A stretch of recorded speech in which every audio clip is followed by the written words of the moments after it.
Hello guys, here we have a new point, and this point is based on the nuclear power station where the nuclear energy is utilized and it is get converts into the kinetic energy. So here the nuclear energy, first of all, step by step, if I want to tell you like that, nuclear energy first of all get converts to the thermal energy. Then this thermal energy further converts into the kinetic energy of the steam. This steam is utilized to rotate the turbine, means the turbine also having the kinetic energy. And finally, when turbine get rotated, here the generator also rotate, and through the generator we got the electrical energy. Okay, so this is what the step, and now it's time to just execute line by line. Okay, here first of all we have find out a nuclear reactor is there. What is nuclear reactor? This is a complete nuclear reactor, and inside that we used as a uranium, that is U-235 as a source of the fuel. And inside this nuclear reactor, this is the nuclear reactor, inside this nuclear reactor we have a chain reaction in which a tremendous amount of heat energy get released, and this energy is utilized to boil the water which is present in the boiler. Once the boiled water gets converted to the steam, this steam again converts into having the property called as high temperature and pressure, which in turn rotate the turbine after falling on the turbine, and the turbine start rotating. When turbine get rotated, and here the turbine is connected to the generator, and this generator start rotate. And once the generator start rotate, inside the generator magnet also start rotate, and as per the principle of EMI, electromagnetic induction, finally we got the electricity and we used in our day-to-day life. So this is what a complete like execution path for the nuclear power plant. Once again I am repeating, through this nuclear reactor chain reaction occurs, and this chain reaction turns into a tremendous amount of heat energy release. Through one chain reaction 200 million electron volt get energy release, and that is a very tremendous amount of heat energy which in turns used to boil the water present in the boiler, and this boiled water gets converted to the steam, which in turn having the two properties, it having the high temperature and pressure, and finally it's fall on the turbine which rotate the turbine. And when the turbine get rotated, automatically this turbine, because of the rotation of turbine, generator start to rotate, and when generator start to rotate, here the electrical energy get we got electrical energy, and because of that this electrical energy we can use in our day-to-day life. There is no any kind of like pollution, because here the fuel we are using as a uranium.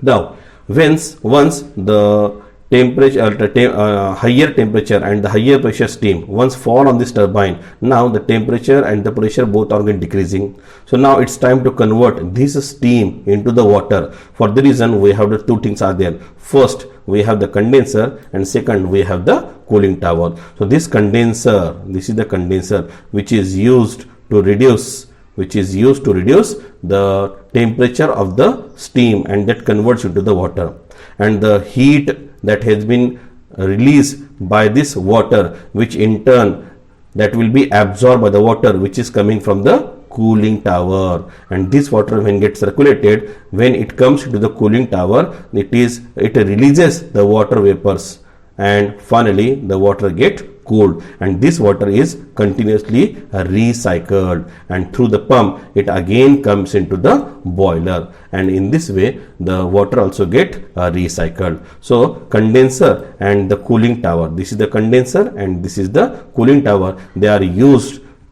for the two purposes. Number one, recycling of the water, and number two, reducing the heat and the temperature which comes from the turbine after rotating the turbine. And here the nuclear energy gets converted into the kinetic energy. Now let's see how the control pads are used in a nuclear reactor, and what kind of exact reaction is going on inside the nuclear reactor, and how this unstable chain reaction get converted to the stable one. Okay.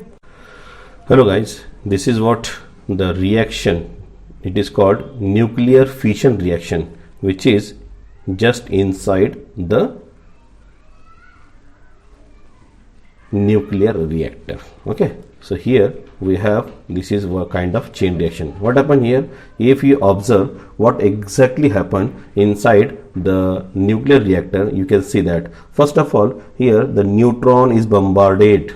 Where is the neutron? Observe, this is the neutron, and when this neutron is bombarded on this uranium-235, what happened here, there is a chain reaction. Now the reaction occurs. What kind of reaction is there? Now observe how the chain reaction occurs. First of all, this uranium-235, it gets converted into the uranium-236, which is completely unstable. And this uranium-236, which is nothing but an isotopes of uranium, it is completely unstable, and it is splitted into the krypton. This is the krypton and barium. Krypton and barium by using the nuclear fission reaction. And during this process, 3 neutrons are released.